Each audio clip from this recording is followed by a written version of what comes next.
सहनाववतु सहनौ भुनक्तु सह वीर्यं करवावहै तेजस्विनावधीतमस्तु मा विद्विषावहै।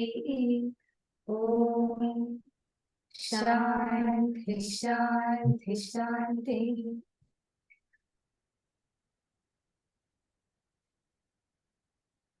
Respected dignitaries, esteemed teachers, and dear students, a very good afternoon and welcome to this week's session of the Words of Wisdom.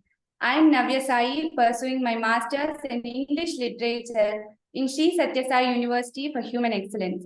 This session offers a platform for our esteemed guests to share their valuable insights and teachings. Our primary goal is to provide a meaningful and enriching experience for our students, creating opportunities for intellectual growth and enlightenment. On this occasion, we are honored to introduce our distinguished guest speaker, Dr. Manish Pandit. Dr. Pandit is a practicing nuclear medicine doctor in England, training program director for the West Midlands, senior academy tutor and honorary associate clinical professor in Birmingham. He holds a double FRCS in general surgery and ENT, with a master's from King's College in Nuclear Medicine. Additionally, he is also an alumnus of BJ Medical College in Pune. Beyond his medical career, Dr. Pandit is a passionate Mahabharata researcher, an accomplished documentary filmmaker, having created around 40 films, including 5 feature-length documentaries on politics and religion. Dr. Pandit has also authored 4 books, including works on Krishnamurti Jyotisha and the astronomy of the Mahabharata war. A devout spiritual practitioner, Dr. Pandit has also established several temples dedicated to various deities in India, including one in Varanasi. His deep spiritual roots are further reflected in his family's faith in Shri Sai Baba. We are privileged to have Dr. Manish Pandit today with us, and we eagerly anticipate the unique perspectives he will bring to our discourse.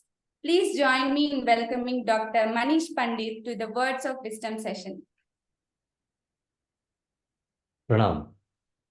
We would also like to share that in addition to our academic pursuits, our institution proudly upholds the profound principles of Sanatana Dharma and Advaita Vedanta.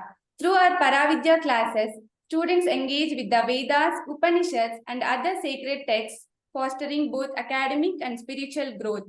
Every year, a month-long scriptural study will be organized, wherein we learn about various scriptures like Bhagavad Gita, Kathopanishad, and Master the Mind. We are also happy to share that the world's first free medical college, named after Sadhguru Sri Madhusudan Sai, was inaugurated a year ago by the Prime Minister of our university, country, Sri Narendra Modi ji. Furthermore, we offer a specialized graduate course in Vedic studies, providing a deep dive into our cultural and spiritual heritage. These initiatives aim to cultivate individuals rooted in wisdom and compassion, prepared to navigate the complexities of the modern world. This session, Dr. Pandit will be addressing us on the topic, Dating of Mahabharata. Over to you, sir. Pranam, I'm very much honored that you have called me over here. Just give me 1 second. I'm going to change my seating position slightly because I think my face is slightly in the shadow. Give me 1 second.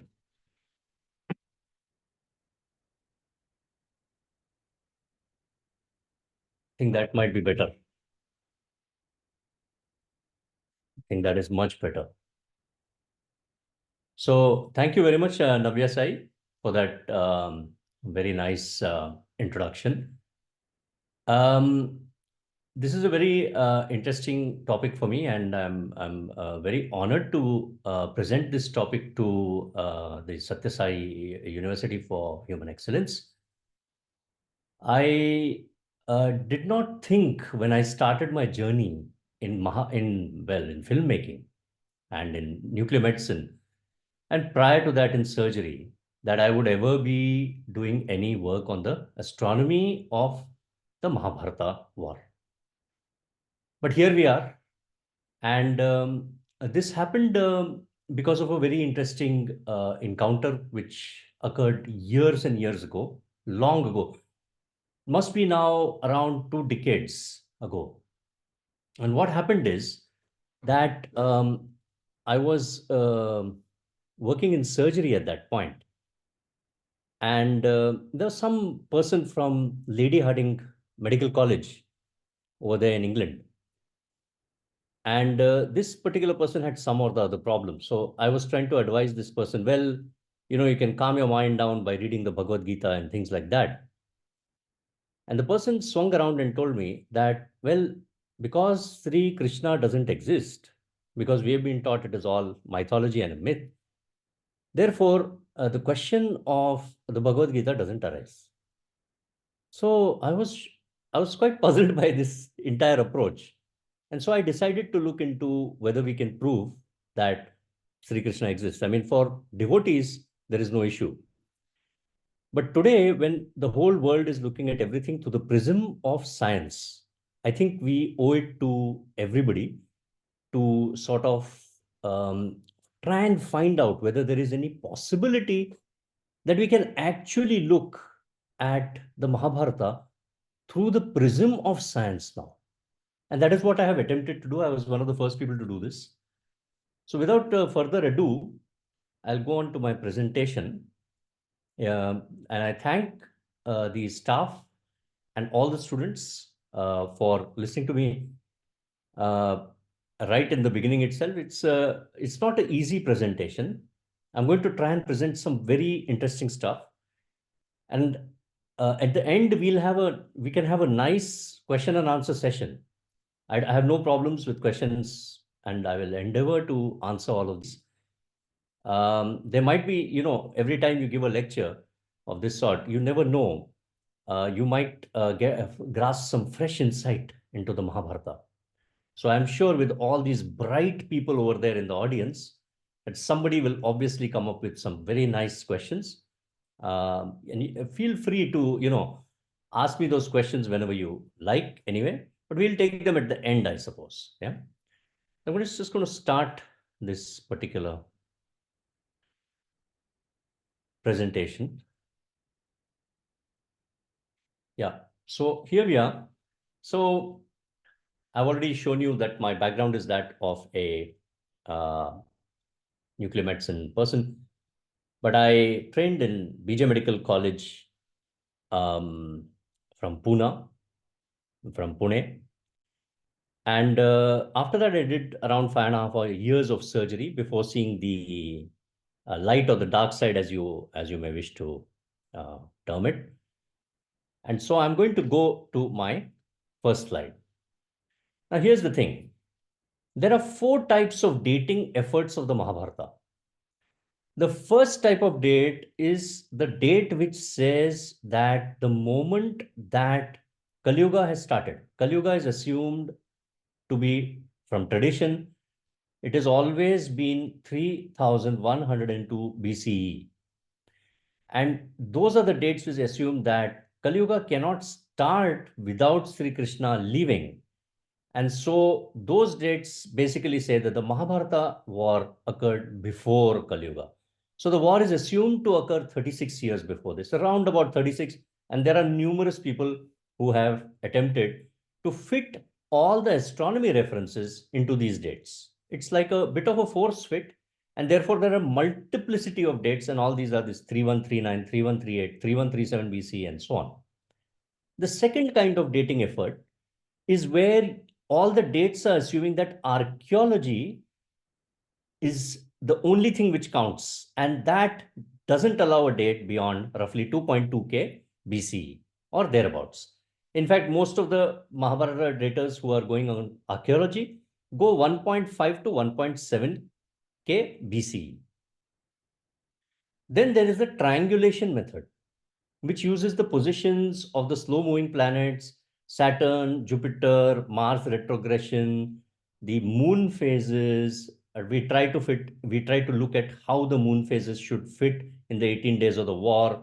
We try to look at, for example, when Balarama's pilgrimage occurred, when Bhishma Moksha occurred.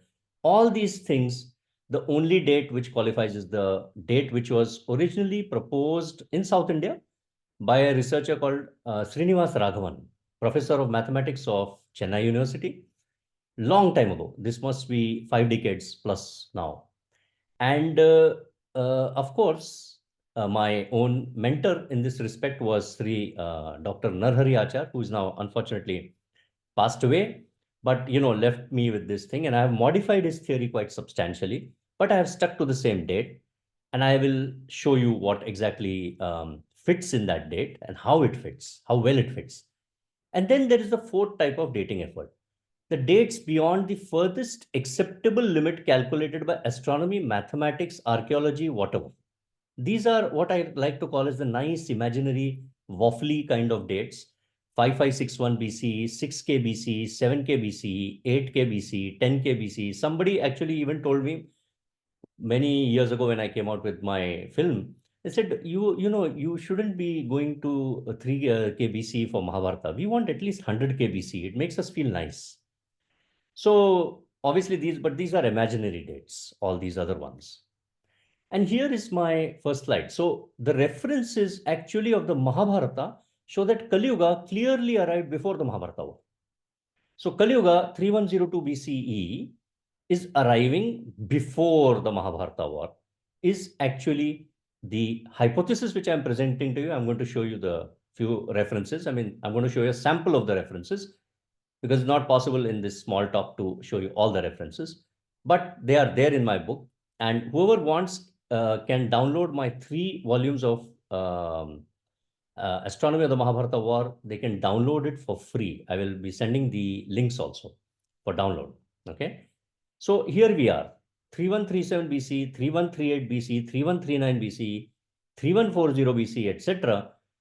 are all coming before the Kali Yuga date of 3102 BC. And then comes the Mahabharata war, we are saying. That is what we are saying. Can we prove it? Yes. I don't know how many of you, I mean, I'm presuming a lot of you must have watched the Mahabharata on television, where you might remember that there is a Gada Yuddha which is occurring on the 18th day of the war.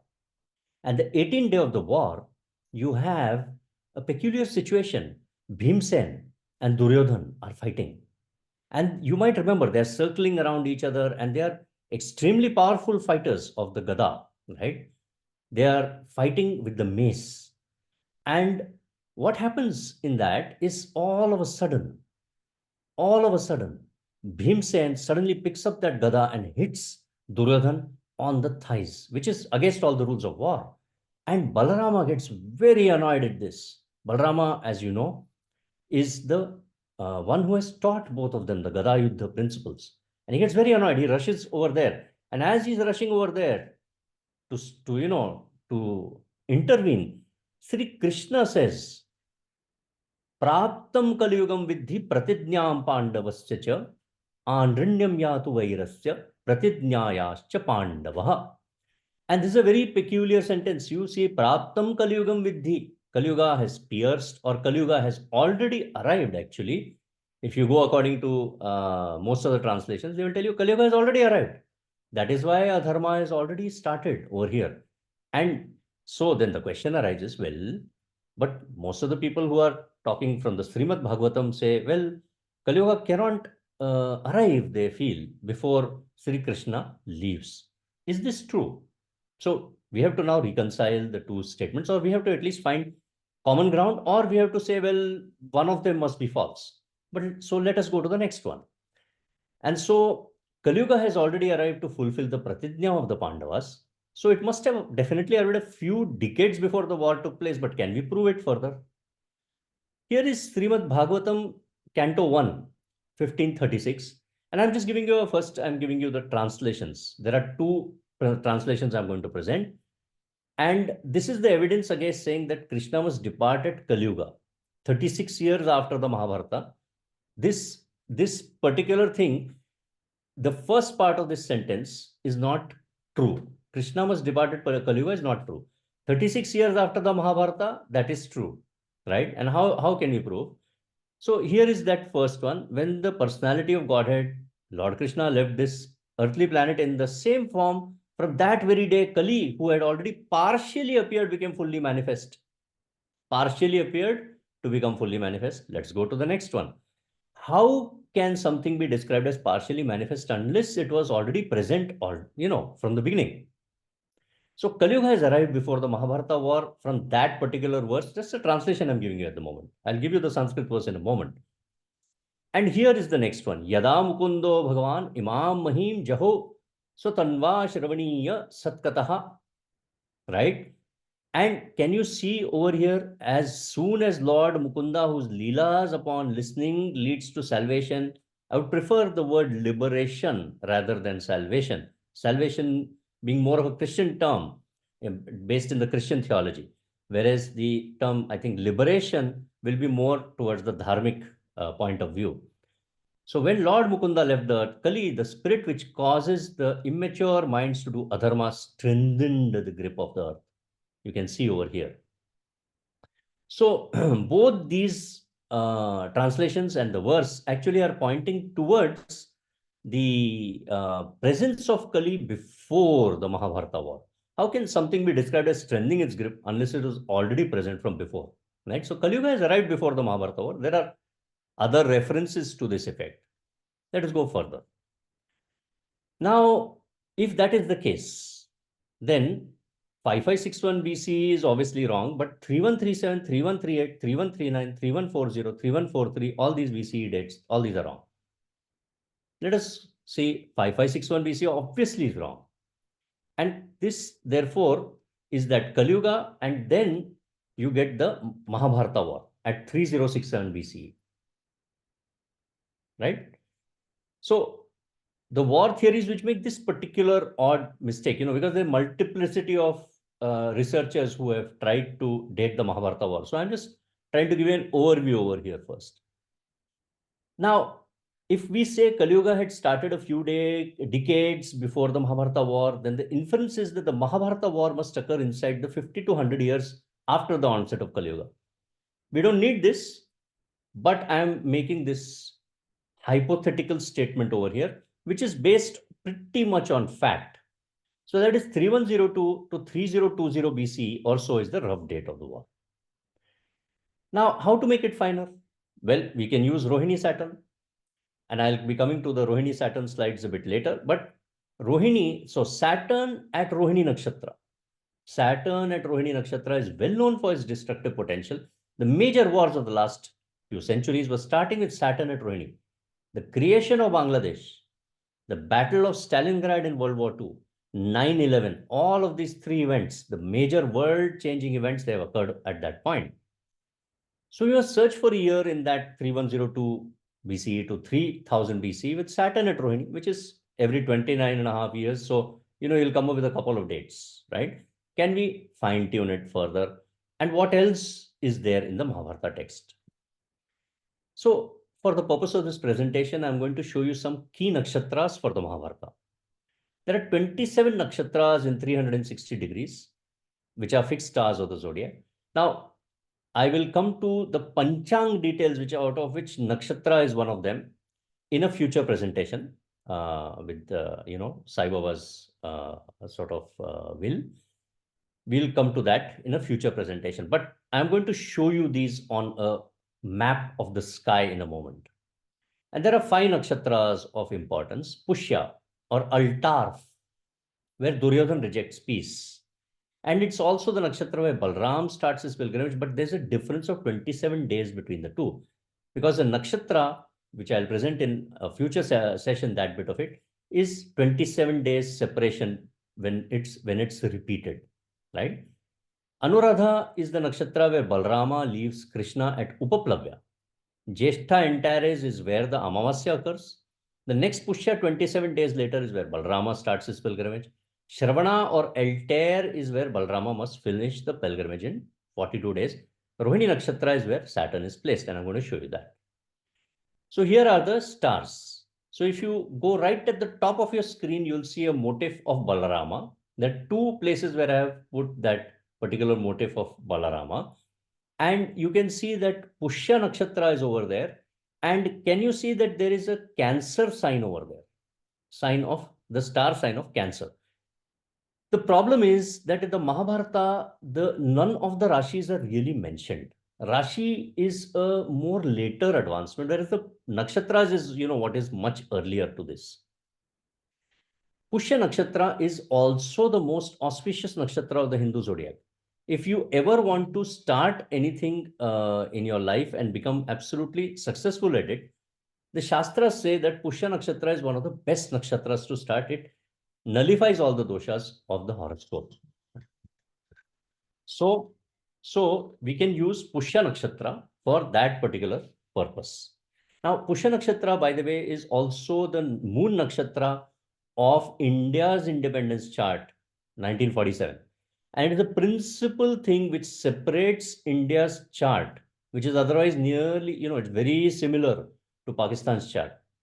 Pakistan, as you know, is doing very badly. And it has started, approximately 24 hours earlier. But if you consider at 10 in the morning, it's a bit different. Whereas India's chart is having the Pushya moon. And this is the Pushya moon. Now, the next star you want to go over here is at Anuradha, which is in red. And then comes Jeshtha, where you can see it on the sky map. Shravana Nakshatra is where Balarama should finish his pilgrimage. And Shravana Nakshatra is where Balarama should finish his pilgrimage. And Rohini Nakshatra, which is, I'm just for reference, I have given you the star of Taurus, the constellation of Taurus. That is where Rohini Nakshatra is. And that is where Saturn should be.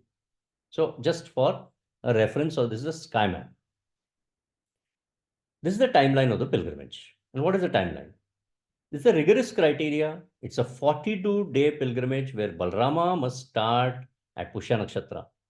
He must, because Pushya Nakshatra is the most auspicious nakshatra of the zodiac, he must end on a Shravana Nakshatra. The whole thing must end on an Amavasya. I'll tell you why. And it has to end on the 18th day of the war. It can't end like, 3 days after the war has ended, 3 days before 3 days after the war has ended, or, somewhere else, right? So it's really important. So this is the timeline we are talking about. And it should end on the war's 18th day. And here is your Pushya, November 1st, Guru Pushya, that is a Guruvar, with a Pushya Nakshatra, 3067 BC Julian calendar. That is that Pushya. And there is your Balarama, who is starting his pilgrimage, and he will go around the zodiac, right? One full revolution he will make.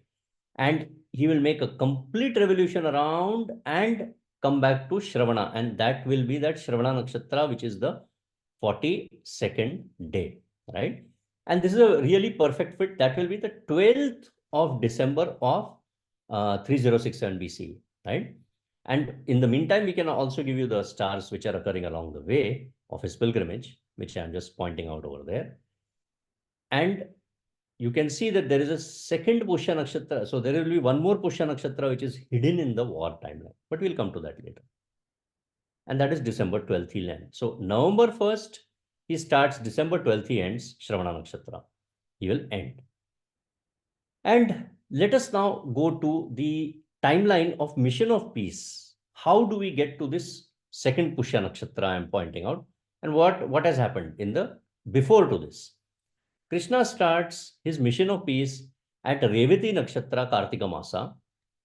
He halts at a place called Vrikasthala in the middle. And then he reaches Hastinapur. At Bharani Nakshatra, it has to be either Bharani or a Kritika Nakshatra. But the point is, it has to be 3 days later, because that is what the text says. So we can say, we'll point out which dates these are in a little while.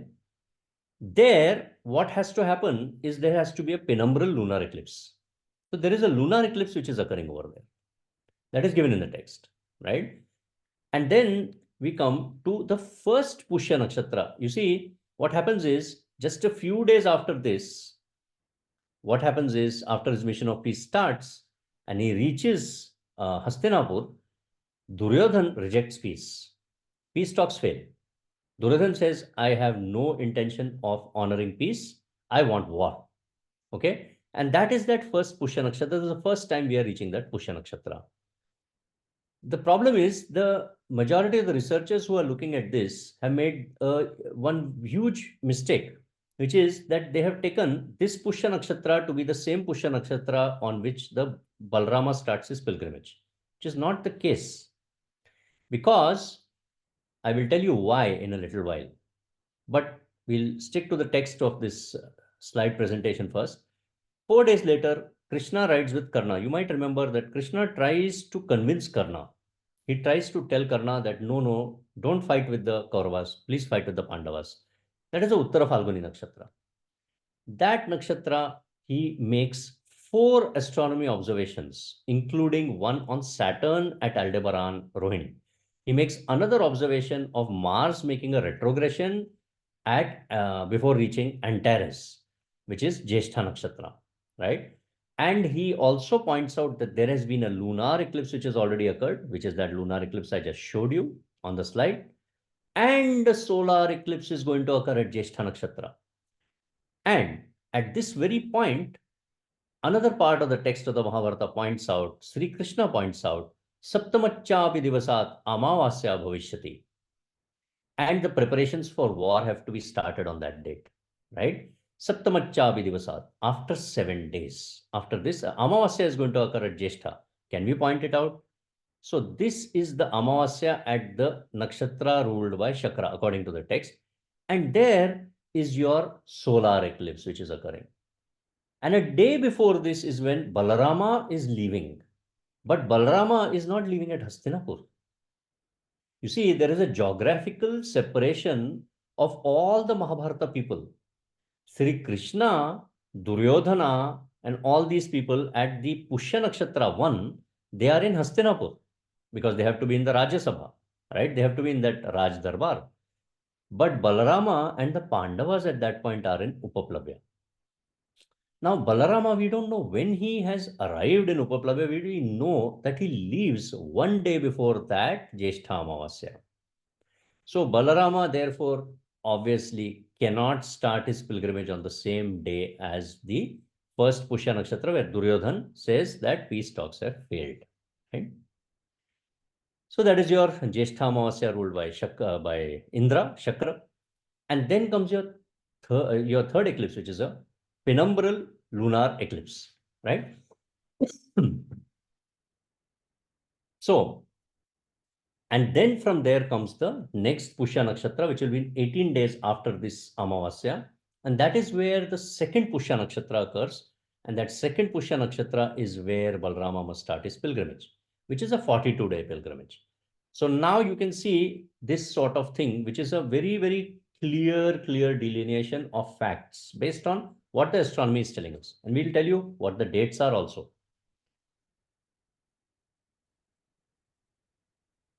So that is your second Pushya Nakshatra. And these are the rigorous conditions of Balarama's pilgrimage. And what are those? चत्वारिंशन्दहान्नद्य द्वेचमेन्द्रिस्वतस्य why पुष्येण सम्प्रयातोऽस्मि श्रवणे पुनरागतः शिष्ययोर्वे गदायुद्धं दृष्टुकामोऽस्मि Madhav. Okay. चत्वारिंशन्दहान्नद्य द्वेचमेन्द्रिस्वतस्य why, 42 days have to be elapsing. Pushyena samprayatosmi. Pushyena samprayatosmi. He is starting on a Pushya Nakshatra. Shravane punar agataha. Agataha. Right? I am coming back on the Shravana Nakshatra. And why is he coming back on the Shravana Nakshatra? Shishyayorve Gada Yuddham. I want to watch the Gada Yuddha between, I have the desire to watch the Gada Yuddha between my 2 star pupils, O Madhava. Okay? Shishyayorve Gada Yuddham Drishtu Kamosmi Madhava. And so there is Balarama with the moon at Pushya Nakshatra on November 1st of 3067 BC. In the morning, he will start 42-day pilgrimage. And in the middle, there is the another Pushya Nakshatra 27 days after that, obviously, because Pushya will recur in 27 days. And that will be your third Pushya Nakshatra, which is hidden in the timeline. This is your second, P2, I call it. And then finally, he will reach basically Shravana Nakshatra, right at the end. And that is the moon at Shravana Nakshatra, right? Okay. And that is on the, it has to be, by the way, on the 18th day of the war. That is the other problem. So it can't be on any other day. And we use Drik Siddhanta or Swiss ephemeris settings of Jehora or Cyber Sky or the latest standard settings of Redshift. Now, you can use other software, but you know why we are using Cyber Sky is because Cyber Sky is giving us 2 arc second accuracy up to 3000 BC. They are very sure about that. Okay, there it is a given for that. It is using JPL data for NASA. Dig Siddhanta settings. The problem is some people have used something called as Surya Siddhanta. Now, Surya Siddhanta sounds very nice, and it sounds like wow, we were using Surya Siddhanta, but no. The problem is Surya Siddhanta introduces fatal errors for 3000 BCE. That is the problem with Surya Siddhanta. So if you're using Surya Siddhanta settings, then you can't prove anything except the eclipses which are using Drik Siddhanta, which is using, a different kind of Siddhanta. So basically, Drik Siddhanta, Surya Siddhanta, I'm making the clear distinction. Because some researchers have used Surya Siddhanta, which basically disqualifies their research right from the start. But Drik Siddhanta, Swiss ephemeris settings of Jehora or Cyber Sky, Redshift, whatever, you can use that. And don't use Surya Siddhanta settings, which is stricken with huge errors. And there are a few researchers who have used it. Now, what are the limits of the derivation? I can go into this, but what I will point out mainly is the Yamala Arjuna soapstone tablet. This is the smoking gun of the Mahabharata. Mackay found a soapstone tablet, which is conservatively dated 2200 BC or so, but some researchers actually date it at 2600 BC. And it is Lord Krishna. You might remember Lord Krishna is having that particular point where he's tied to a tree and then he uproots the two trees. And those are the two cursed Gandharvas, identifies Nal Kubara and Manigriva. And so this is your soapstone tablet, which was excavated from the archaeological site at Mohenjo-daro, Larkana district, Sindh in Pakistan. This is in Mackay's report, part 1, right? And it is plate number 90. Unfortunately, a lot of our sites have gone into Pakistan, and we don't have access to those sort of things anymore. But this is from Mackay himself, and this has been conclusively dated. So if what the point over here is that if Sri Krishna's worship is already happening in 2200 BC or 2600 BC or so, then Sri Krishna must have been earlier to that. It's quite obvious. And we are going for 3067 BC. And I have given you some of the ideas why. The upper limit of 3200 BC is based on the Magha Shukla Ashtami verse. Winter solstice at Shatavisha Nakshatra, Mahabharata times. So vernal equinox must be at Rohini, which is 3100 BC. Mahabharata never goes beyond 3200 BC. That is quite clear, okay? Because of a very peculiar thing. I'm not expecting anybody to understand this perfectly, but I'm putting it out there, and it is there in my book. And there are some stringent conditions for Bhishma Moksha, which I would like to point out. You see, the Mahabharata text gives a few verses which are based on what the condition should be at Bhishma Moksha. Here is one of the Gita Press verses, which I'm pointing out. Shukla Pakshasya Chashtamyam, Shukla Paksha, Ashtami Tithi, Magha Masascha Parthiva, Magha Masa, Prajapate cha Nakshatre, the nakshatra ruled by Prajapati, which is Rohini Nakshatra, Madhyam Prapte Divakare, Madhyam Prapte Divakare, in the middle part of the day. Okay. You can even say noon, but really it means Madhyam Prapte Divakare means it's above your head. The sun is above your head. So it could be, a hour before or hour after, or, those sort of time limits we are putting, right? So now the thing is, you have got a set of criteria. It is a Shukla Paksha Ashtami Tithi Magha Mas at midday with a Rohini Nakshatra. Now this is very, very sort of particularly difficult criteria, because 5 criteria they have given in this verse. Okay, this is Gita Press chapter 47, verse 3. And so based on that, we are saying that winter solstice is Shatabisha, vernal equinox at Rohini. So we are giving a limit on that particular Bhishma Moksha criteria, etc. We are putting a limit on the Mahabharata between 3200 BC and 2600 or so BC. It cannot occur before or after those time frames. But can I produce any other evidence saying that Bhishma Moksha is on Magha Masa, Shukla Paksha, Ashtami Tithi, not Krishna Paksha or some other Tithi? Well, here's a peculiar sentence over here from the critical edition of the Mahabharata. Maghoyam samanuprapto masa punyo yudhishthira tribhagashesha pakshoyam shuklo bahitur marhati. Again, this is quite a clear cut verse. Maghoyam sa manuprapto, Maghamasa again. And it is saying Shuklo Bahitur Marhati, Shukla Paksha. We are quite clear about that. And 3/4 of the Masa still left. So if we are saying it must be a Ashtami Tithi. Here the Nakshatra is not given, but the other one basically gives the Nakshatra also. So again, there now you've got two verses which are pointing out the same thing over here, right? And therefore the Magha Masa, it basically, that is the only way it is going to occur in that 2600 to 3200 BC time frame. In fact, even 3200 is a bit far away.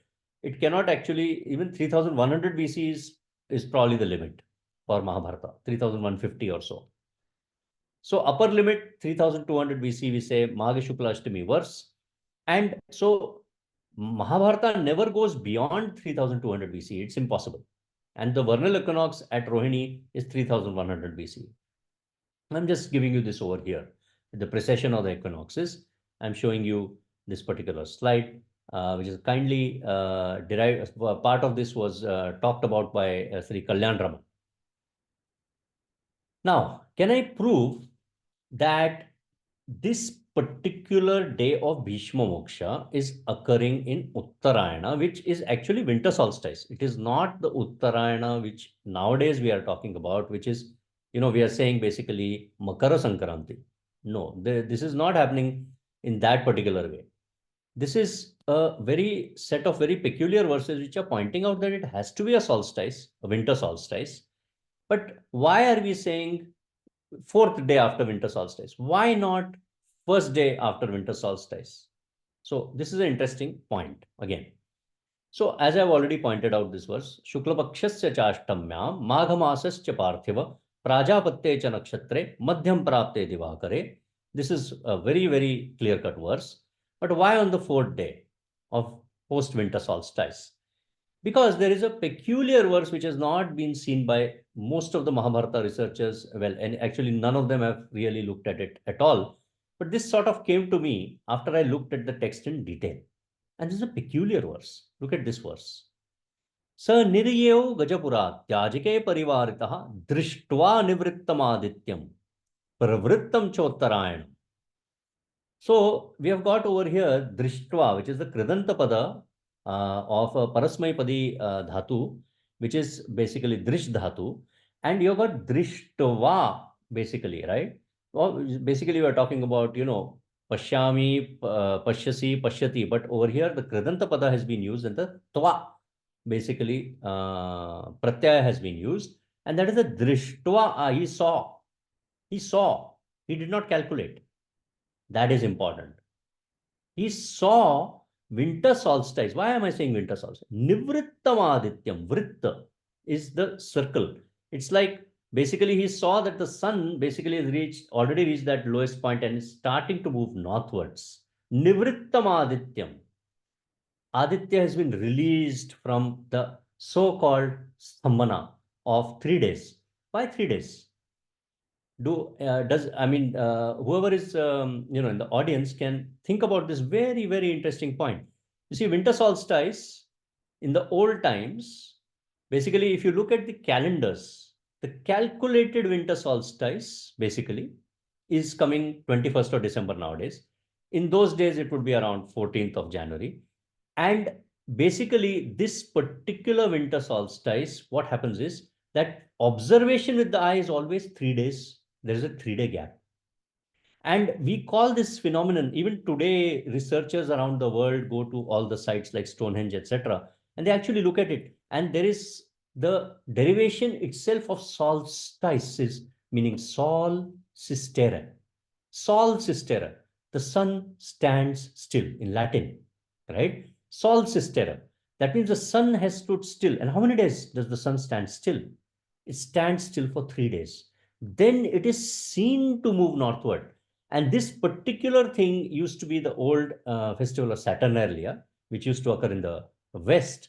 But this particular thing is the peculiar phenomenon which is being pointed out by Yudhishthira over here. Sir, Niriyayo Gajapura. Yudhishthira left Gajapura, Hastinapur. Dyajike Parivaritaha. He left with all the people who were there. Dhyajakas, basically the Archakas. Drishtva Nivrittam Adityam. He saw with his eye. Therefore, that phenomenon cannot occur on the first day of winter solstice, on calculated winter solstice like we do nowadays. And there is no mention in the Mahabharata of using any gnomon or anything to calculate the winter solstice. Therefore, this is Drishtva. He has observed winter solstice. Nivrittam Adityam Pravrittam Chottarayanam. This Uttarayana is being talking about winter solstice. So it is the fourth day after winter solstice, not the first day or second day or third day. It has to be the fourth day after winter solstice. So all those criteria are, which I've just shown you, Maghamasa, Shukla Paksha, Ashtami Tithi, and Rohini Nakshatra, sun in the middle part of the day, all of those have to apply on the fourth day after winter solstice. Actually, if you go back another, from here, you go back 5,000, 6,000 years, 7,000 years, as you wish, you will only find 1 year where this happened. And this is the peculiarity of the Mahabharata, that this particular thing can be dated to just 1 year. Because the fourth day after winter solstice, if you take it, is such a brilliant thing which has been pointed out by Yudhishthira over here. And this, is a peculiarity of the Mahabharata text. Anushasan Parva, 6th verse, 159, I think, the chapter. You can have a look. And what happens in the 3067 BC theory is that January 17 minus 3065. So minus 3065 means 3066 BC, because the Mahabharata war would have ended in December 12th of 3067 BC. And then after that comes January 17th of 3066 BC. And can you see over here clearly moon, the top thing which has been underlined, 14 degrees Taurus at Rohini. I'm taking 1420 hours, 220 hours, basically 220 in the afternoon. And can you see in the bottom what I have underlined? Shukla Paksha Ashtami, it says quite clearly. Shukla Ashtami, Rohini Nakshatra, very, very, very, very clear. We are outlining it, right?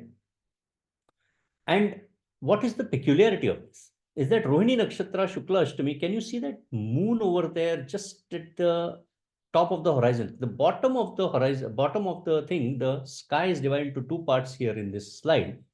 The bottom part is what is not seen, that is the horizon.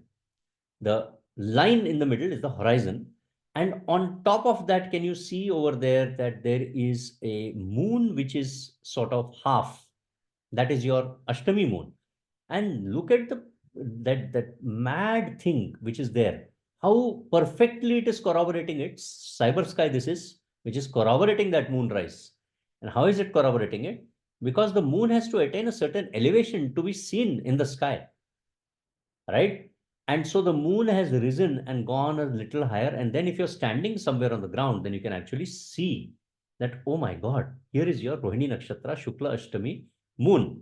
And so this is the 3066 BC, 17th of January, 1330 hours. Bit later in the text, I think verse 28, Bhishma also points out that yes, I have seen that the sun has moved towards the north and it is the Rohini Nakshatra. Now here is your Rohini Nakshatra, and here is that particular fourth day after winter solstice. In the Mahabharata, you can picture Bhishma is lying over there on the bed of arrows. Just a few days before that, he would have given the Vishnu Sahasranama Stotra. He has given Vishnu Sahasranam to everybody. Sri Krishna himself is listening, right? Do you remember? It is there in that Jagat Prabhum Deva Devam Anantam Purushottamam. No, it is there. Or you might remember it. So this is the power of the of science to delineate that exactly when the Mahabharata has occurred. Now, let us go further. This slide you have already seen. And so 3067 BC satisfies the criteria set in the verses of the text. Basically, it is saying that yes, we are able to prove mota mota, we are, and even patla patla, even quite sukshma, you're able to show that where the moon is and everything else. Okay. Right. I'm just pointing out now over here one theory, 5561 BC, and how it completely. So, when you look at all the theories, you have to use the parameters which are given in the text. And the text is saying what? Shukla Paksha Ashtami, right? Maghamas, for example, but Shukla Paksha Ashtami at least. And here, can you see that the moon is actually at Vishakha? You can see. And you can see that this is a Krishna Tritiya. So it will not satisfy any of the criteria given in the text, right? So it doesn't satisfy the criteria. Like that, none of the theories, actually, none of the competing theories will ever satisfy any of the criteria. This is important. Now, just to point out Madhvacharya tradition of 1237 AD, because you might know that the one of the great saints, Madhvacharya, who has appeared long time ago and is said to be the avatar of Vayu. He is the person who is said, the text says that, and the tradition says that he was Bhimsen in his previous incarnation. And he says, Chatussahastre Trishatottare Gate Samvatsaranam tu Kalo Prithivyam Jata Punar Viprat Tanus Bhimo Ter Nigudam Haritatvamaha. This is a very, very interesting verse. And by the way, it also gives a lot of credence to our thoughts on reincarnation. So here, we are Hindus. So Hindus don't have a issue. We obviously believe in reincarnation. So if you don't believe in reincarnation, then obviously there is a bit of an issue over there. So the point is that approximately 4,300 years from 1237 AD have elapsed since my last appearance as Bhimsena. And this gives a rough date of 3063 BCE for Bhimsena, very close to 3067 BCE. Very interesting.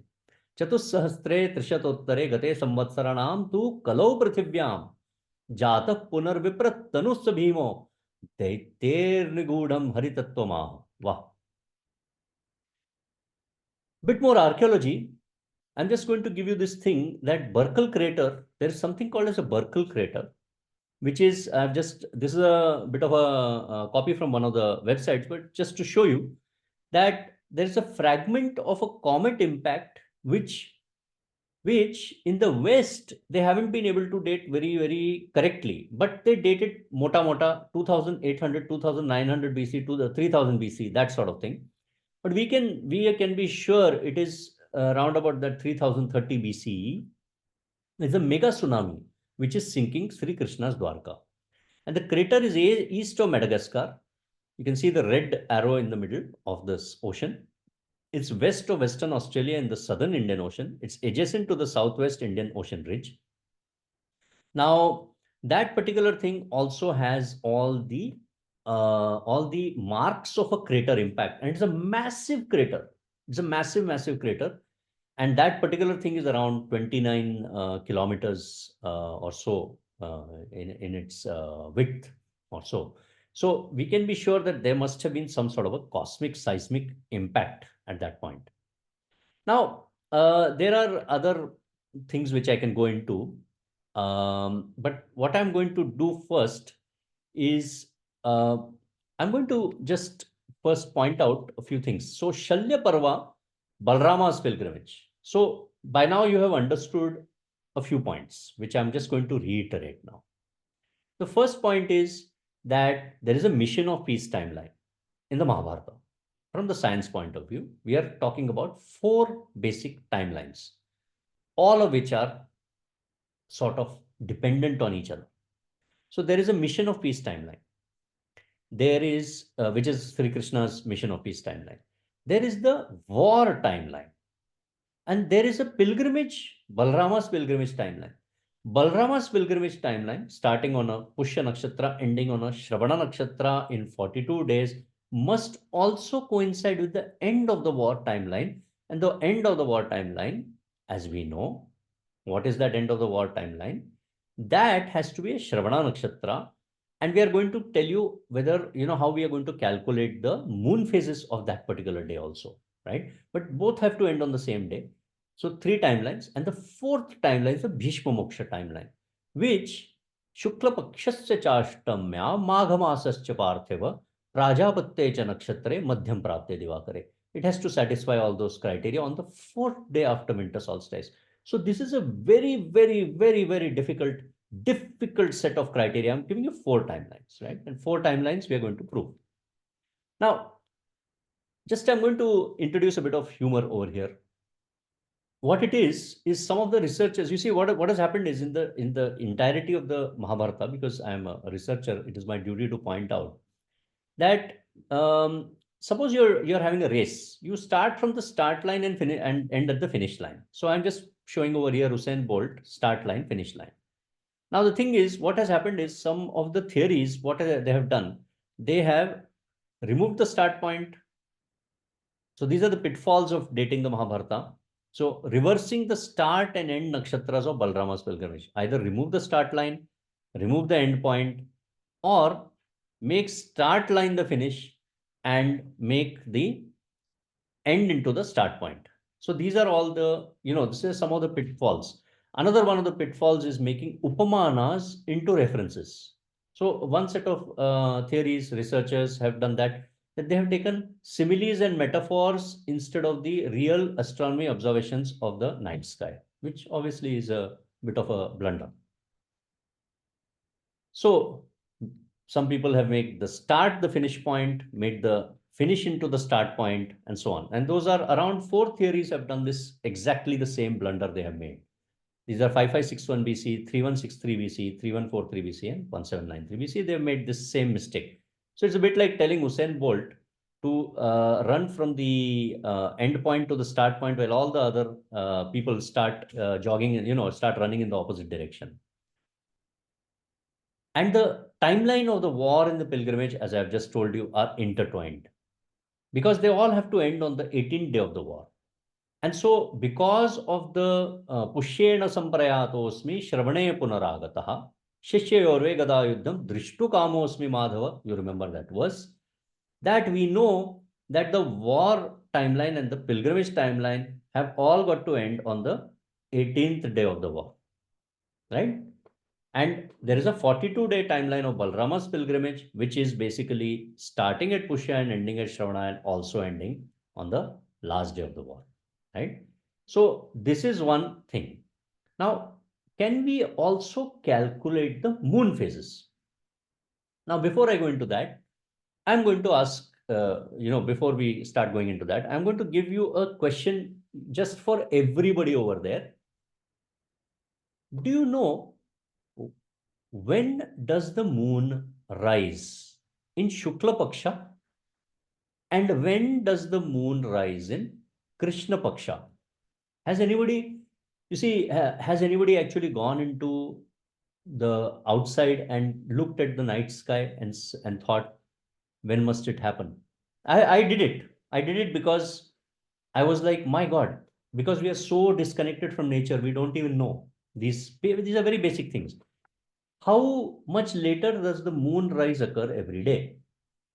This particular point I'll come back on a separate presentation when I deal with the Panchang. But this is something called as this is the basis of the Muhurta. Why do we call something as a Muhurta, right? So these are two points I'm trying to make over here, right? And so the first question I've asked, just to reiterate, and please think about it in your heads, is a very, very, very important question. In the Shukla Paksha, when does the moon rise? In the day or the night? And in the Krishna Paksha, when does the moon rise? In the day or the night? Okay? Shukla Paksha, Krishna Paksha, right? This is one point I'm trying to make. And the other thing is, I'm going to point out another very, very beautiful thing. You see, ancient Hindus, such clever people. Nowadays, you've got a day which is divided into 24 hours.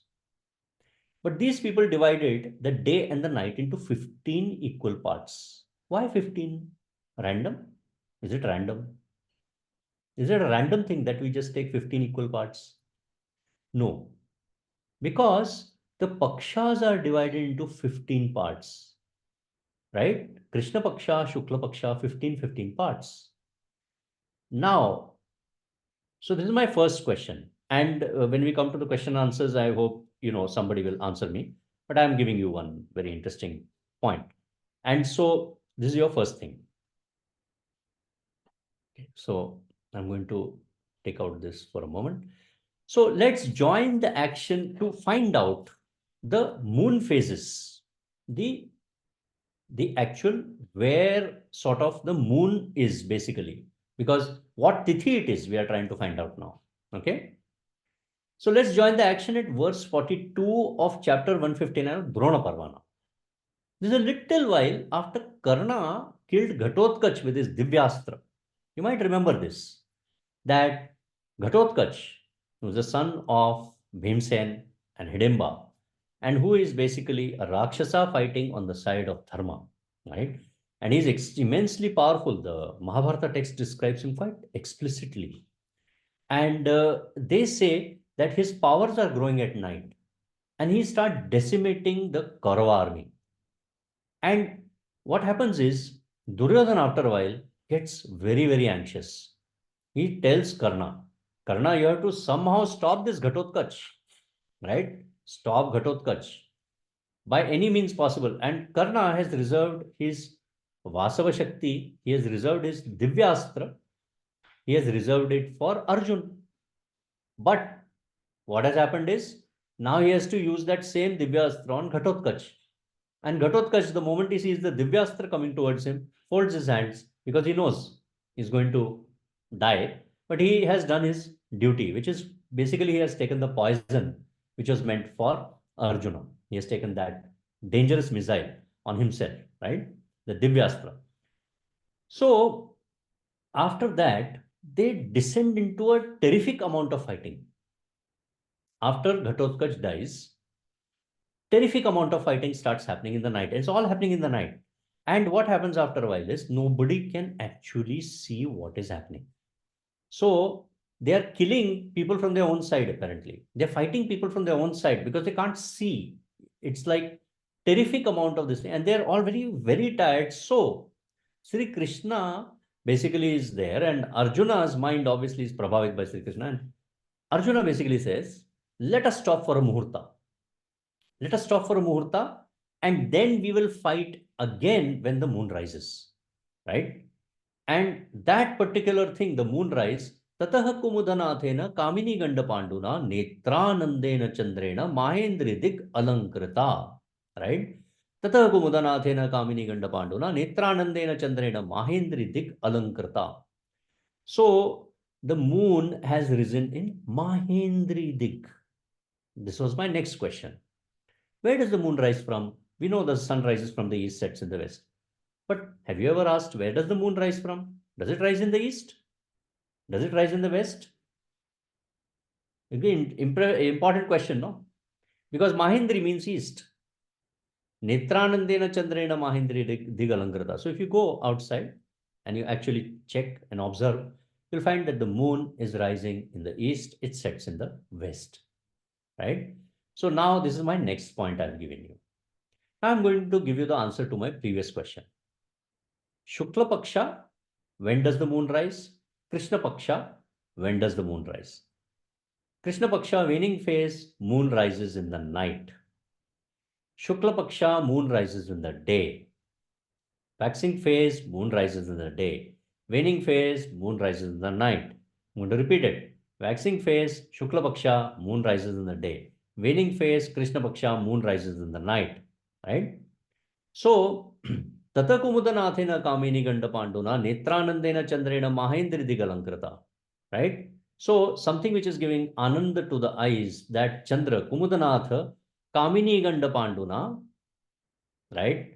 Netranandena Chandrena Mahendri Digalankrita is risen in the eastern sky, and that is where the fighting is going to start again. Now, can we find out at what point of the night? Remember, the Hindus have divided the night into 15 equal parts and the day into 15 equal parts. Is there anything in the Mahabharata text, in the critical edition at least, is there anything which tells us when this happened? Right? So Mahendri is showing the path. It unambiguously points to Indra, which is east, and Digalankrita to the direction in which the moonrises occurred. So moonrise on the 14th night of the war, this is the 14th night of the war when Ghatotkach has been killed, it has risen the east, right? Now, I'm going to tell you about this particular verse. because I asked you that question next, which is, do we know when out of that 15 parts, when is there anything in the text which points out when the moon has basically arisen? Tribhagamatra sheshayam ratram yuddham avartata kurunam pandavanam cha sambrishtanam vishampate. Tribhagamatra sheshayam. 3 parts of the night are remaining. Yuddham avartata, right? Kurunam pandavanam cha. Kurus and the Pandavas started fighting again. Tribhagamatra sheshayam. 3 parts of the night were remaining when they started fighting again. And if you look at the text, there's a small period before this where all the, all these horsemen, etc., they're all, putting the saddles back and, freshening up, etc. Perhaps they're giving their horses water, etc. And there is also mashal or torches which are being put. So all that takes time, in the old days. So let us say around 30 or 40 minutes have elapsed in that bit. So now the next question for you is, why are the Hindus dividing the day and night into 15 parts? And if we are saying 3 parts of the night are remaining, then what is the implication? That means that in the 4th part of the night, or just before that, is when the moonrise has occurred, at the start of the 4th part of the night. So if you basically know this basic fact that the nights and the days division is based on the pakshas, then when 4 is subtracted from 15, you get 11. That means 11 parts of that particular night basically have already elapsed, and only so basically that 4th part is the one when it has when the moon has risen. Therefore, it must be a Krishna Paksha Ekadashi, which also makes sense because Ekadashi, as you know, is when all the Rakshasas also get killed. So no matter it was Ghatotkacha fighting on our own side, but he is getting killed on that particular night, right? It's an interesting point. So Krishna Paksha Ekadashi. Now, if that 14th war night, when Ghatotkacha is getting killed, is a Krishna Paksha Ekadashi, then what is the 18th war day? What tithi must it be? So basic. This is basic. 4 days from then will be Amavasya. That is why the last day of the war has to be an Amavasya. There are massive number of verses, 50 odd verses of Drona Parva chapter 159, which are pointing out this basic fact. So if you ignore these verses, then you can, of course, you can make up anything you like. But the point is, Mahabharata is giving us clear, beautiful things. That it is saying it was a Krishna Paksha Ekadashi on the 14th war night. Krishna Paksha. So the war cannot start on Amavasya. War has to end on Amavasya. It's that simple as that, right? So the last day of the war must be Amavasya or very close to it, like Krishna Chaturdashi. But we are taking Amavasya. It is quite clear. And it has to be a Shravana Nakshatra also. Now you see how difficult this becomes. So now what do you have? You have a Balarama's pilgrimage, which starts 42 days before the war has to end. And it must start on Pushya Nakshatra. The last war day must be a Shravana Nakshatra, because Pushyena Samprayatosmi Shravane Punaragataha Shishya Orve Gada Yuddham, to watch the Gada Yuddha. Balarama has to come on that 18th war day. So that has to be a Shravana Nakshatra.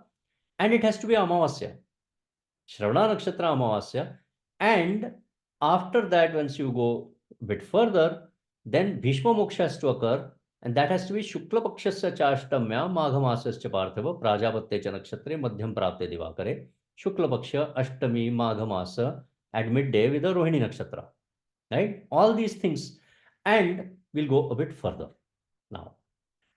And I'm going to leave all these other things. So now some people say that the word Punaha in the text might refer to an earlier moonrise, which is obscured because of maybe clouds, arrows, whatever, dust or whatever. Nothing like that is mentioned in the text specifically, but some people have pointed this out to sort of ask, could there be an earlier moonrise? So we can show you that there cannot be an earlier moonrise. Why? Do you know why? Because this verse is very, very beautiful. This verse says Mahindridi Galankrita, because the moon rises in the east and sets in the west. That's the problem. So once the moon rises in the east, this is the rising moon. So this is a freshly rising moon. you go to Udupi Mutt, etc., there are other recensions of the Mahabharata. They will point out that this is definitely a rising moon in the waning phase of the night, right? And it is actually a crescent moon, which is casting quite a lot of light because of various other conditions which are being fulfilled at that point of time. So it's a very late moonrise in the late part of the night, around 2:33, whatever, like that. It's a Krishna Paksha Ekadashi moon. Last day is Amavasya. And so all that is all done. So because if the moon were to have been witnessed earlier, then it would be in the western part of the sky. It would have not been like a Bollywood film that it is still in the eastern part of the sky. It will have moved because that's what the moon does, basically. When from our geocentric point of view, the moon would have gone over our head towards the western part of the sky. But it says east. So this is definitely waning phase moon. And it is definitely occurring in the later parts of the night. And it is basically a waning phase crescent moonrise. And the last war day must be Amavasya. So the first war day, then, if we say that the 18-day war, the last day is Amavasya, can we mathematically go back and just say, well, what must be the first war day? It must be a Trayodashi or Chaturdashi, or it can be a Dwadashi, right? Now the text actually tells us that Bhagavad Gita was said maybe Ekadashi or so on. I mean, traditionally, that is what we take. So you can go according to tradition, but if you say Bhagavad Gita is going to be said, now you've got two options. Scientifically speaking, the whole Bhagavad Gita, 18 chapters, to recite, not just to recite, but to actually make Arjuna understand, that must take a long time.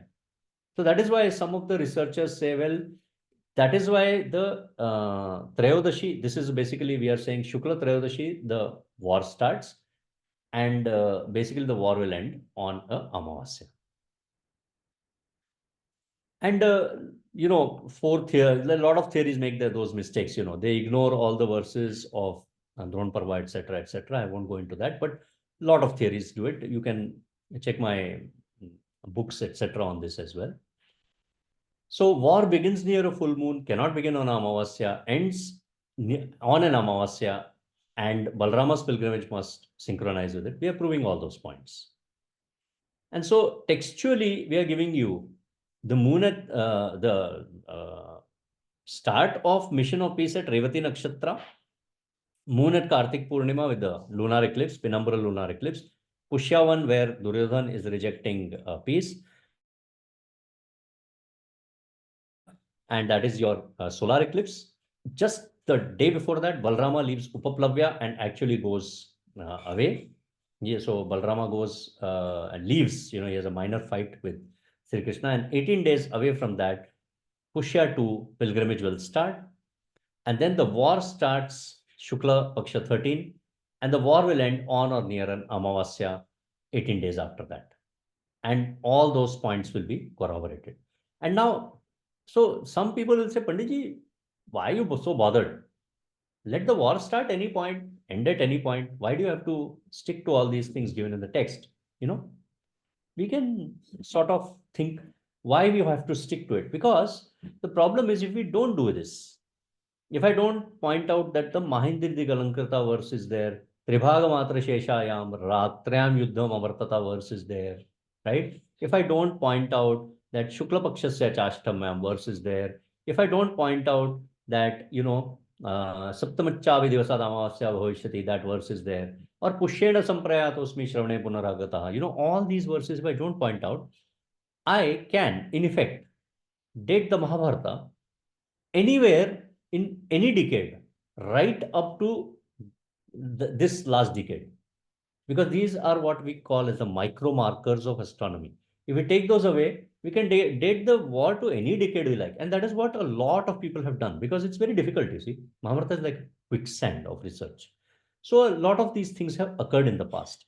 So I'm just pointing them out just to make sure that people understand that these things should not be done. So can we fix a nakshatra for the 18th war day? I have already shown you that it has to be a Shravana nakshatra. Chatvarinshaddaha nadya dvechame nirsatasya vaye pushena samprayatosmi shravane punaragata shishyayorve gada yuddham dushtukamosmi madhava. And so we have got that particular verse when Balarama returns. That is the Shravana nakshatra. and that is that particular Amavasya. And so we have got the 42-day pilgrimage being corroborated, and this is what I called as the three Pushya theory. First Pushya, Duryodhan rejects peace. Second Pushya, Balarama starts his pilgrimage 27 days later. Third Pushya, 27 days after that, is hidden in the war timeline, which comes on day 4 or 5 of the war. Last day of the war, 18th day of the war, Shravana Nakshatra, 42nd day of Balarama's pilgrimage. All of them perfectly corroborated. And in the middle of that, the 14th war night with Ghatotkacha Vad, with the waning crescent moonrise. So all these are being corroborated perfectly in this year, right? Micro markers of astronomy we are talking about. So astronomy can show us how ancient we are. You see, and this is what we mean by itihasa, right? It is basically saying it occurred, it is. So the antiquity of Bharatiya civilization is established. It actually happened, right? We are able to show this using all this. So you can see this, that Balarama is leaving Upaplavya, right, on the Anuradha Nakshatra. And there it is, right, which is the day before the Jyeshtha Amavasya. And then he must come all the way back. 18 days later, he must come back to Pushya, right? So the first Pushya is where the talks fail, which is in green. And then after that must come the next, basically, Pushya. And this is a very crucial point, that Balarama, where is Balarama, is actually the really important point, because this is the geographical separation between the different parts of the Mahabharata. The part of the Mahabharata where Sri Krishna is at Hastinapur and debating with Duryodhan in the Rajya Sabha, in the Sabha, Darbar Sabha. That point, Balarama is at Upaplavya, and so are the Pandavas. So, for that reason, on that same Pushya, Balarama cannot start his pilgrimage because he's actually at Upaplavya over there, at that point, right? And then Sri Krishna has to ride with Karna. Then he has to come to Hastinapur, come to Upaplavya. So from Hastinapur, he has to travel with Karna, then come back to Upaplavya, have a bit of a fight with Balarama. Then at that point, Balarama has to leave. And 18 days later, come back to a different Pushya.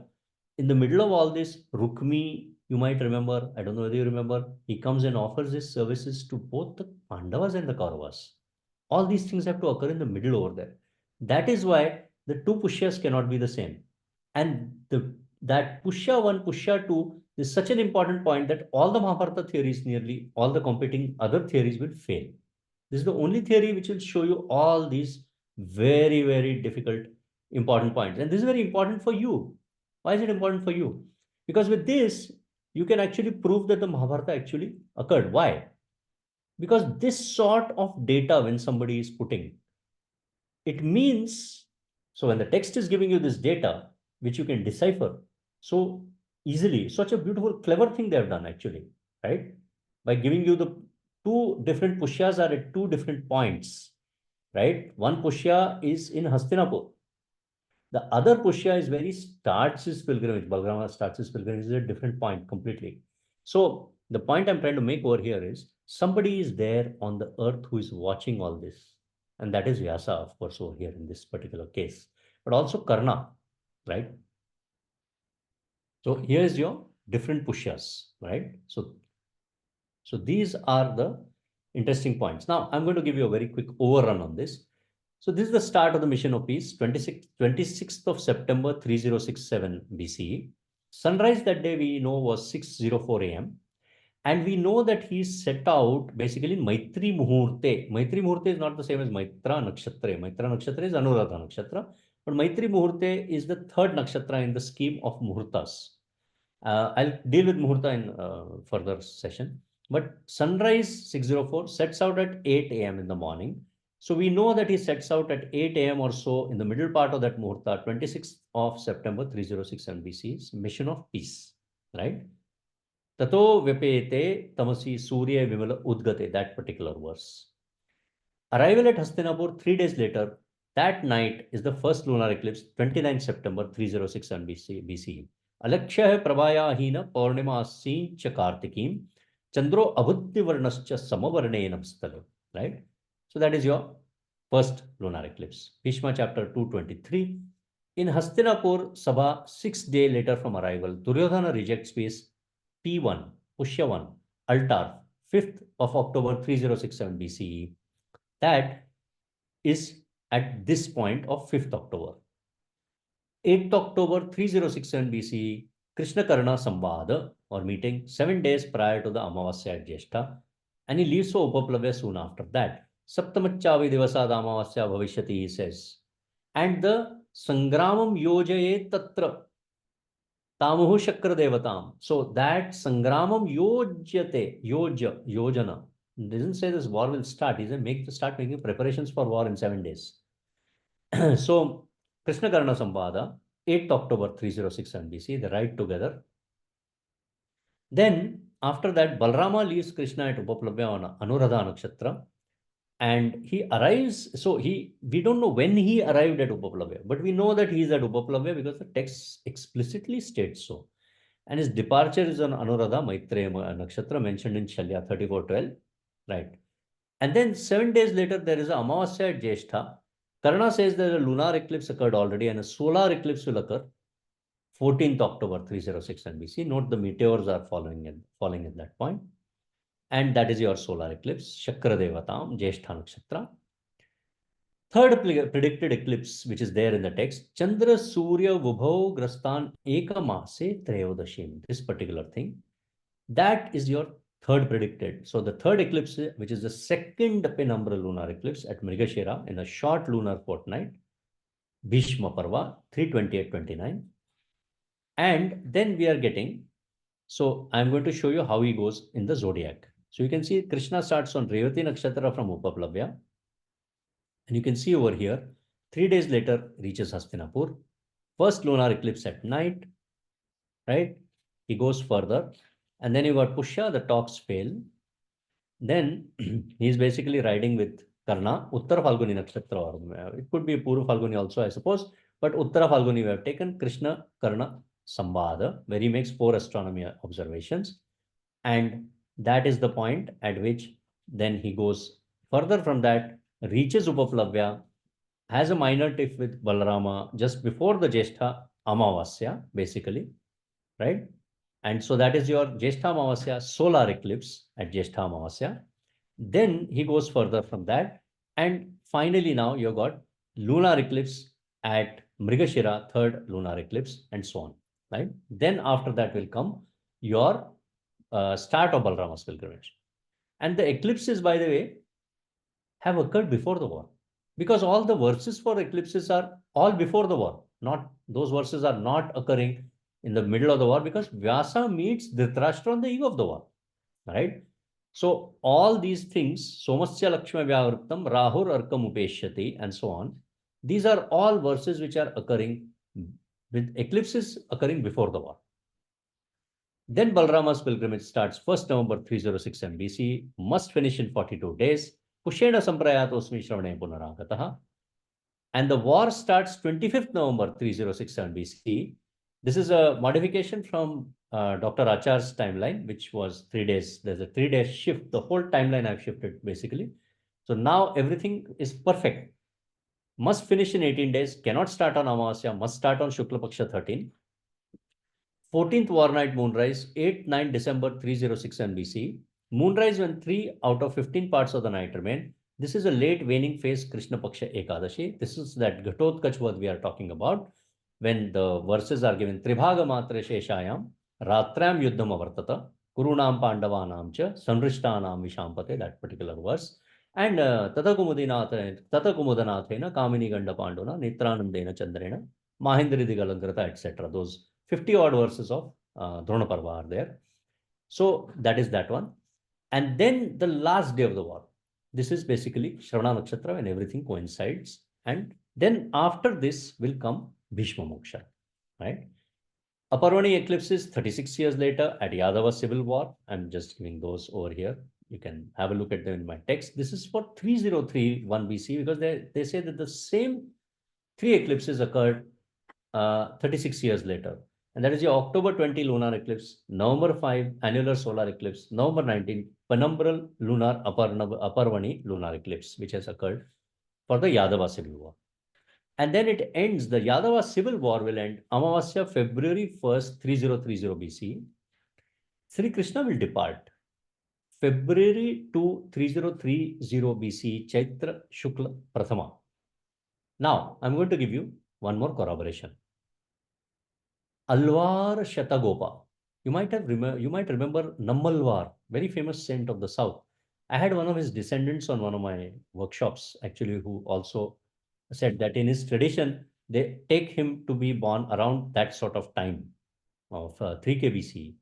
So 43 days later, after that, after Sri Krishna has left the earth, March 17th is a Vaishakha Purnima, and it will be either Chitra or Swati Nakshatra, and that is where Nammalvar has been born, Alvar Shatagopa.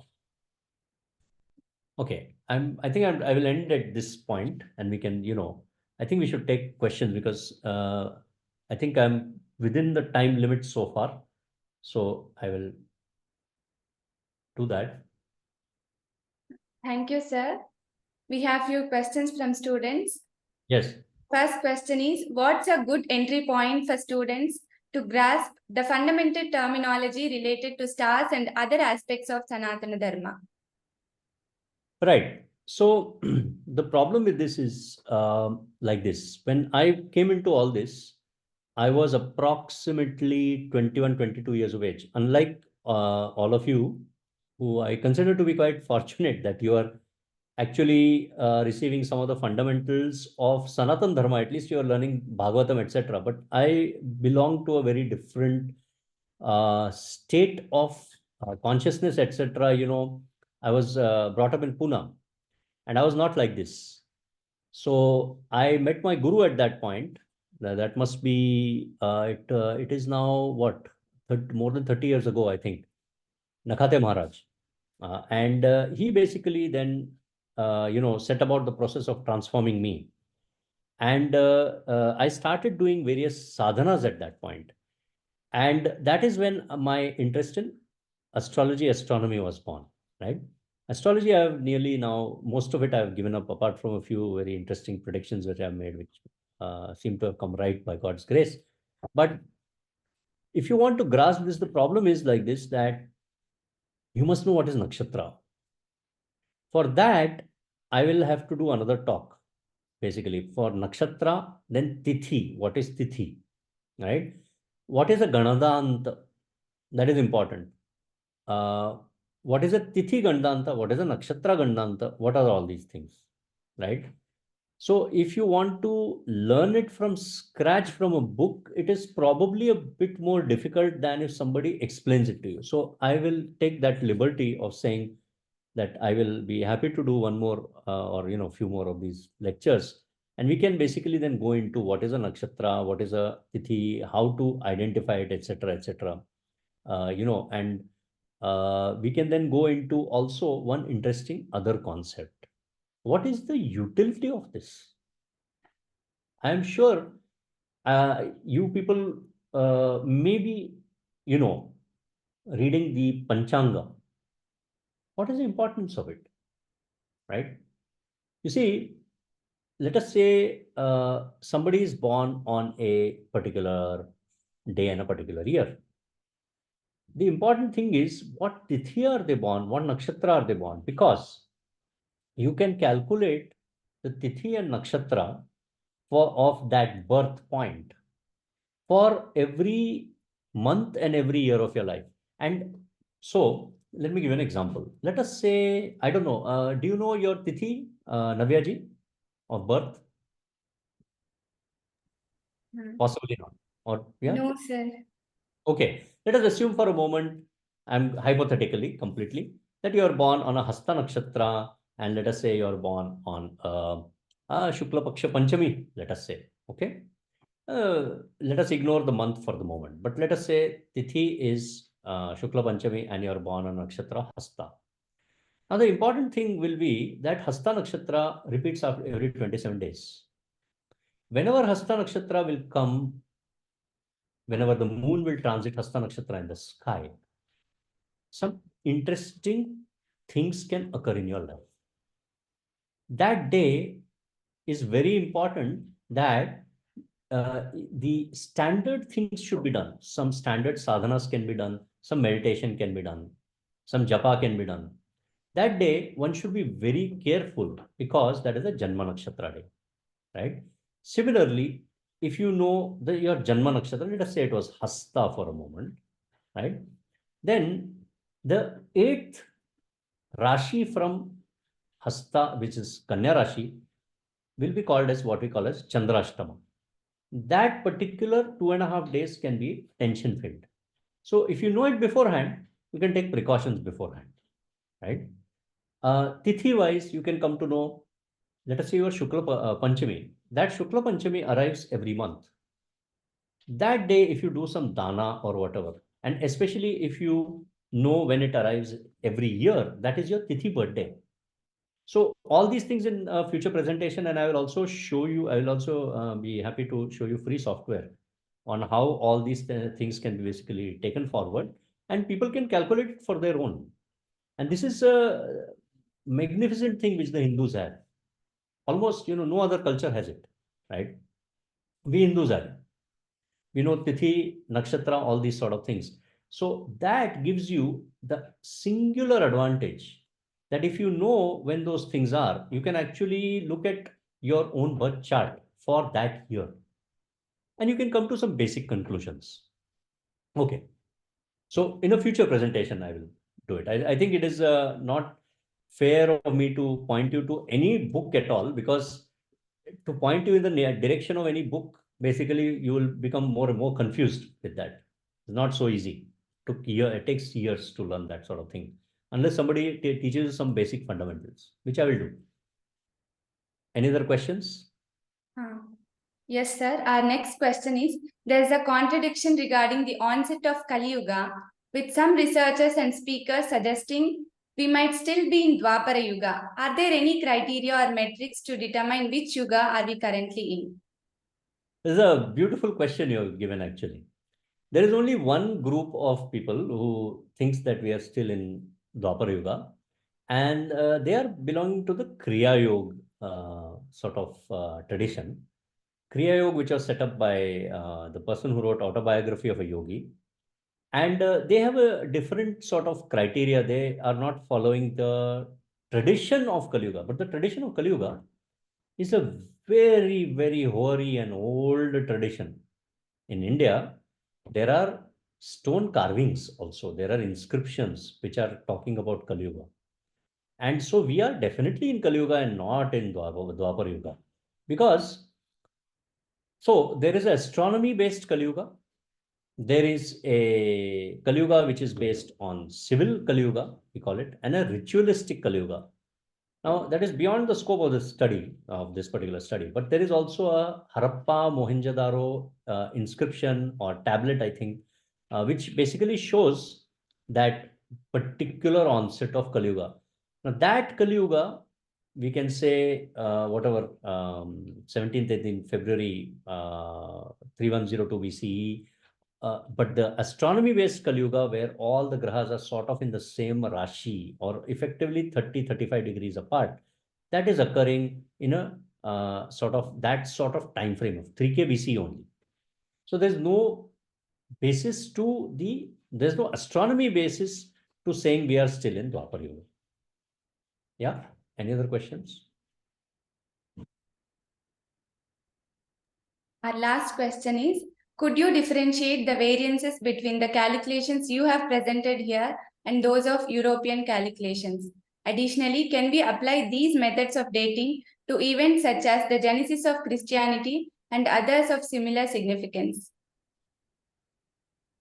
Right, that is an interesting question. So, genesis of Christianity, now this is something which has been addressed.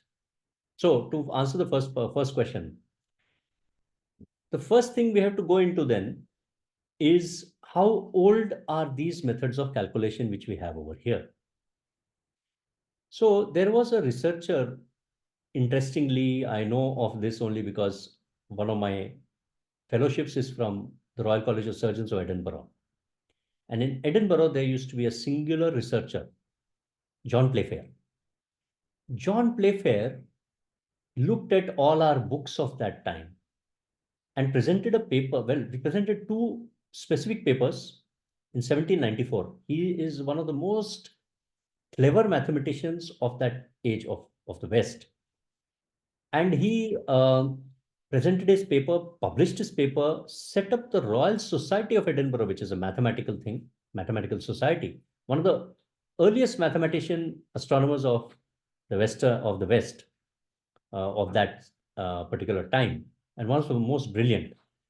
And he pointed out that the Indian system of calculation is going back, at least based on just whatever is there, the tables, etc., which we have, is 4500 BCE. Now, when he presented these findings, the problem is it was very, very difficult for anybody to believe it. But whatever he has presented is very scientific. He has gone into things like the equation of the Earth's center and things like that. So all sorts of things he has looked at and already found out that this particular calculation method itself predates all other parallel things in the West. So this is the first point.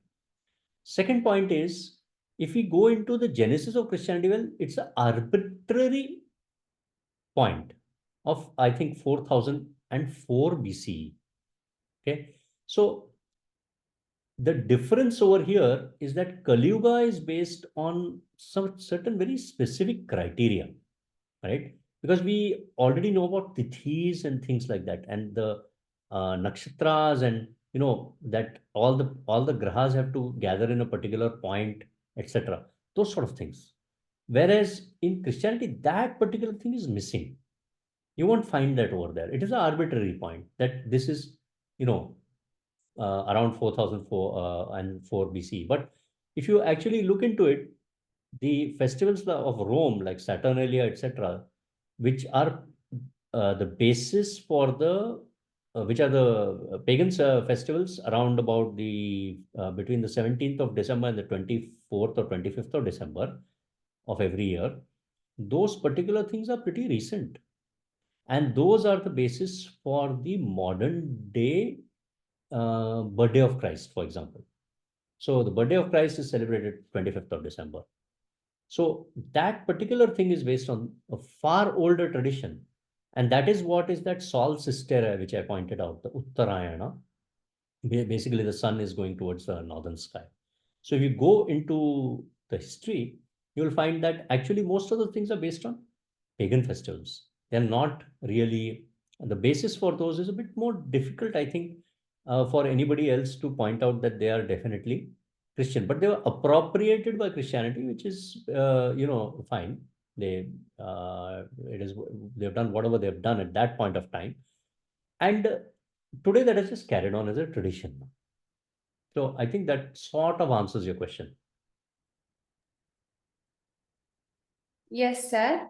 The last question is, if timeline from one yuga to other yuga is very huge, then how could Parashurama and Jambavan present in both the yuga? And can we prove this by science using time dating?